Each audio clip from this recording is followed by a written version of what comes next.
Personality मौजूद है, वो किसी तारीफ की मोहताज नहीं है। हमारे साथ मौजूद हैं इंतहाई खूबसूरत सी पर्सनालिटी सिंध की senior vice president Shazia Jafrani. अस्सलाम वालेकुम। वालेकुम अस्सलाम, कैसी हैं आप? अल्लाह का शुक्र है, अल्हम्दुलिल्लाह। अच्छा, सबसे पहले तो मैं आपसे एक सवाल पूछना चाहती हूँ। जी, माशाल्लाह आप इतनी प्यारी हैं, अल्लाह ताला आपको नज़र बद से बचाए। फिर इतना जो आपका जो प्रोफेशन है वो भी काफ़ी ख़तरनाक है। उसके बाद इतनी इतनी माशाल्लाह खूबसूरत हैं कि रिश्ते आए। और अगर मैं लोगों को ये बता दूँ कि माशाल्लाह नानी के रुतबे पे फाइज हैं ये, तो भाई आप नज़र उतार लीजिएगा घर जाकर। यार देखिए, एक्चुअली ये जल्दी शादी मेरी हो गई, जल्दी शादी बेटी की कर दी। अब माशाल्लाह नवासा है, इसके अलावा माशाल्लाह आई हैव 5 किड्स। तो बस ये है कि शायद मैं बहुत खुश रहती हूँ। आई एम कंटेंटेड हर हालत में। पहले I was a house wife, ज़ाहिर है एक बच्चे होते गए, तो I was literally house wife. फिर मैंने थोड़ी सी पहले अपनी स्टडीज़ कंप्लीट की शादी के बाद। उसके बाद है ना बच्चे पाले, और उसके बाद मैं थोड़ा सोशल उसकी तरफ आ गई। चेंबर ऑफ कॉमर्स में भी मैं उसकी भी मेंबर हूँ। प्लस ये कि वेलफेयर का काम है, वेलफेयर का काम करती हूँ। और वहाँ हमारा होम टाउन है मीरपुर खास, तो वहाँ पे शेर अफजल खान वेलफेयर ट्रस्ट है, वहाँ के भी काम करती हूँ। फिर मुझे पॉलिटिक्स का शौक़ हुआ, तो फिर आई केम टू, और ज़ाहिर है the better option was Khan साहब, इमरान खान। तो बस इमरान खान की विजन के पीछे हम आए पीटीआई। सही। अच्छा, आप वैसे इतनी मिलनसार हैं, मैंने नॉर्मली देखा है जो इस तरह की ख़वातीन होती हैं जो सोशल वर्क भी करती हैं और जिनका पॉलिटिक्स से भी थोड़ा सा ताल्लुक़ होता है, उनके वैसे ही माथे पे थोड़े से बल आ जाते हैं। हाँ, वो तो आते हैं, वो तो मैंने भी बहुत देखा है। बट ये ना आई थिंक कि ये हम अपने ब्रॉटअप को ज़ाहिर करते हैं। अब अगर हम जैसे हैं, हम अपना ब्रॉटअप बता रहे हैं कि भाई हमारा जैसा अखलाक है, it shows a brought up, I think. आप वाकई समझती हैं आजकल के इस दौर में अखलाक की वैल्यू है?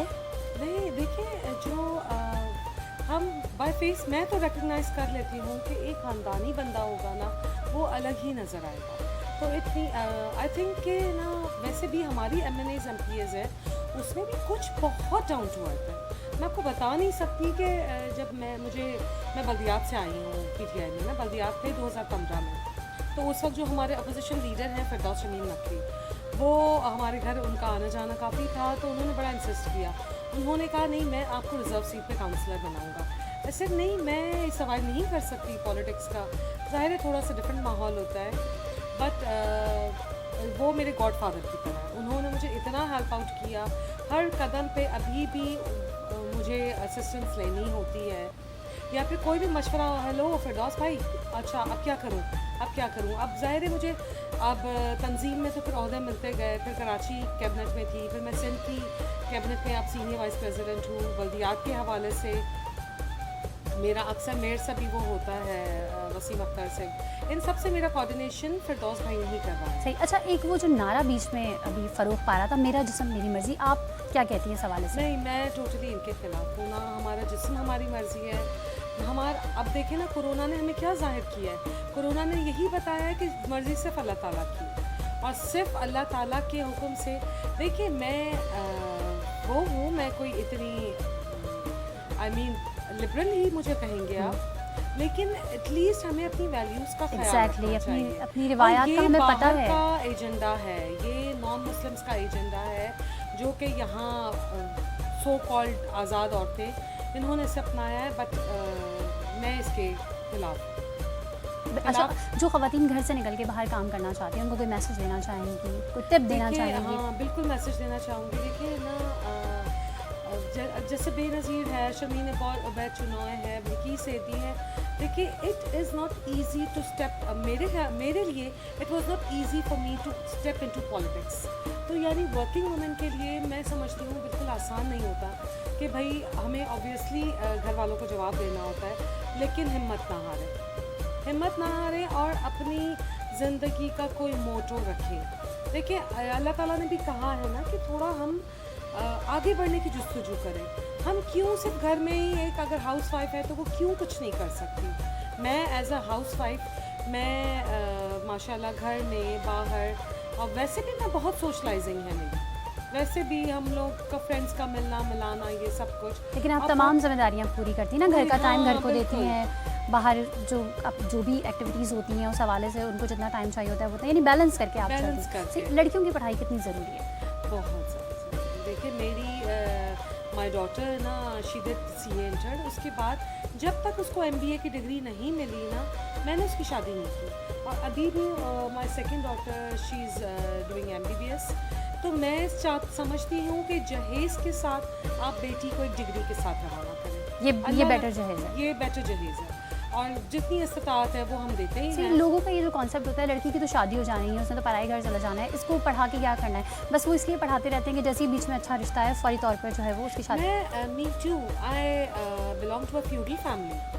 मेरे खुद के घर में यही कॉन्सेप्ट है, बट मैंने उनका कॉन्सेप्ट चेंज किया। मैंने, क्योंकि मैं खुद पढ़ी लिखी थी, मैंने अपने बच्चों को अब इंशाल्लाह अगले जो मेरे बच्चे हैं जो छोटे वाले हैं, उनको मैंने सोचा है मैं बाहर स्टडीज़ के लिए भी भेजूँगी। हालांकि आज तक हमारे फैमिली में ये नहीं हुआ, बट आप खुद देखें कि देखिए ज़माना कहाँ जा रहा है, और हम सिर्फ हमारी लिटरेसी रेट सबसे कम है पूरी दुनिया में। सही, बीइंग अ वुमेन आप क्या देखती हैं कि एक खातून में क्या खसूसियत होनी चाहिए? देखिए, एक खातून है ना, she should be all rounder. देखिए, ऐसा नहीं है कि अगर हम घर में काम कर रहे हैं तो बिल्कुल, देखिए हमें अपने हुलिये का भी ध्यान रखना चाहिए, हमें अपने बच्चों का भी नज़र रखनी चाहिए, हमें हर चीज़ पे ना हमारा एक फोकस होना चाहिए। अगर देखें, ये इट्स नॉट डिफ़िकल्ट कि भाई हम बिल्कुल 2 खाने हमने पकाए और हम घर में यूँ लेट गए। हमें, मैं कह रही हूँ ना कि हमें वर्कआउट भी करना चाहिए, हमें अपना भी ख्याल रखना चाहिए। ऐसा नहीं कि अगर हम मैं I am in a growing age, तो मैं ऐसा नहीं कि मैं अपने आप को छोड़ दूँ कि भाई, बट मेरे ख्याल से कि थोड़ा सा औरत को खुद को भी इम्पोर्टेंस देनी चाहिए घर के साथ। सही। अच्छा, इस्लाम में मर्द को 4 शादियों की इजाज़त है, आपका इस हवाले से क्या कहना है? ऑन अ सीरियस नोट, मैंने अपने हस्बैंड से यही कहा है, मैंने कहा कि भाई मेरे जैसी मिलती है 2 नहीं 3 करो। सही, तो आपके जैसे तो मिलेगी नहीं, लेकिन वाकई नहीं, लिटरली आप मुझे सीरियसली बताएं, क्या आप इस चीज़ को कैसे देखती हैं? फैमिली में कुछ और लोग ऐसे होंगे जिन्होंने 2 शादियाँ की हुई हैं, तो मतलब एक औरत के लिए कबूल करना आसान होता है? नहीं, देखिए हमारी फैमिली में ही एक है, मेरे कज़न ही हैं, बस उन्होंने बड़ा बैलेंस रखा हुआ है। देखिए, अगर हम उसके साथ इंसाफ कर सकते हैं, जस्टिस कर सकते हैं, तो फिर दूसरी शादी 4 तो बहुत ज़्यादा हो जाती है, 2 काफ़ी है। 2 काफ़ी है, यानी कि अगर मर्द जस्टिस कर सकता है तो उसे दूसरी शादी। हाँ। अच्छा, अगर आपके हस्बैंड इजाज़त मांगेंगे तो आप दे देंगे? विद अ हेवी हार्ट मैं दे दूँगी इजाज़त, मेरा हेवी हार्ट। चलें जी, हमने पहली ऐसी खूबसूरत खातून देखी हैं जो अपने हस्बैंड को दूसरी शादी की इजाज़त दे देंगी, लेकिन इस शर्त पर कि बीवी बिल्कुल इनके जैसी होनी चाहिए और वो दोनों के हुकूक का बराबर ख्याल रखे। शाज़िया, बहुत शुक्रिया आपके टाइम का। एक दफ़ा फिर ईद मुबारक, और हमारे नाज़रीन को अगर ईद के हवाले से कोई मैसेज देना चाहें आप तो? बस इस ईद पे आप लोग SOPs का ध्यान रखें और अपने आसपास इर्द गिर्द अपने गरीबों का ख्याल रखें। देखिए, असल में जो हमारे पॉवर्टी लाइन के नीचे जो लोग हैं ना, उनका प्लीज़ अपनी खुशियों में ख्याल रखें, उनके राशन का, उनके कपड़ों का, और अल्लाह ताला भी इसमें खुश हैं, और हमें इंशाअल्लाह ताला इस बार थोड़ा सा सोशल डिस्टेंस का भी ख्याल रखें। और बस Eid Mubarak to everybody. Thank you so much. Okay.